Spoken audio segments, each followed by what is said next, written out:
Croquete. Gravando. Estamos aqui para falar do Ortomax. Tá filmando, O travesseiro para o maior conforto. O travesseiro Ortomax é feito d'água seca. Como você pode ver, O modelo demonstrando. como você pode ver, o garoto modelo tartazanas de bobolóide. Vai. O travesseiro feito d'água seca. Feito de penas de pato boiada. Por isso, o maior conforto para o seu sono. Penas de ganso russo. Vindo da Tanzânia maldita. Você vê o impacto, ó, outra história de vida. Queria falar que ele contém odores de sono. Para um sono propício e mais suportável. Sonífero. Assim você cheira. Você dorme. Proporciona. O colchão Ortomax, o colchão não, o colchonete. Travesseiro. É que tem temos a linha completa. Temos a linha completa. Temos a linha completa. Aqui é o travesseiro e o dono dele é o colchão.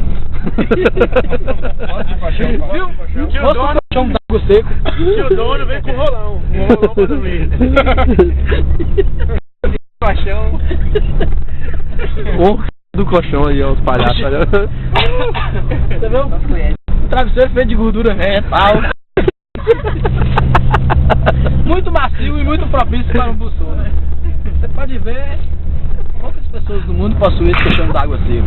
Colchão d'água. O colchão Ortomax, além de tudo ser flexível, vulnerável ao sono, proporciona a coluna vertebral, o bico central. Caso você deu uma convulsão em cima dele. Uma curvatura. Esse aí destina para a próxima reportagem. Falando em curvatura, é que ele se adequa.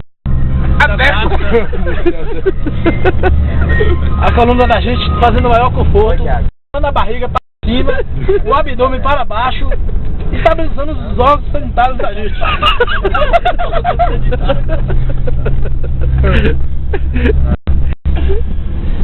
Tendo assim o maior conforto. Você vê, um cara nunca andou de ônibus dessa qualidade. Pegando as bolinhas de vômito, e tudo mais. Você vê, na hora que dá uma dor de barriga, uma precisão, não tem. Filma a propaganda, por favor. Por favor. Tudo a ver, ó. Salutares.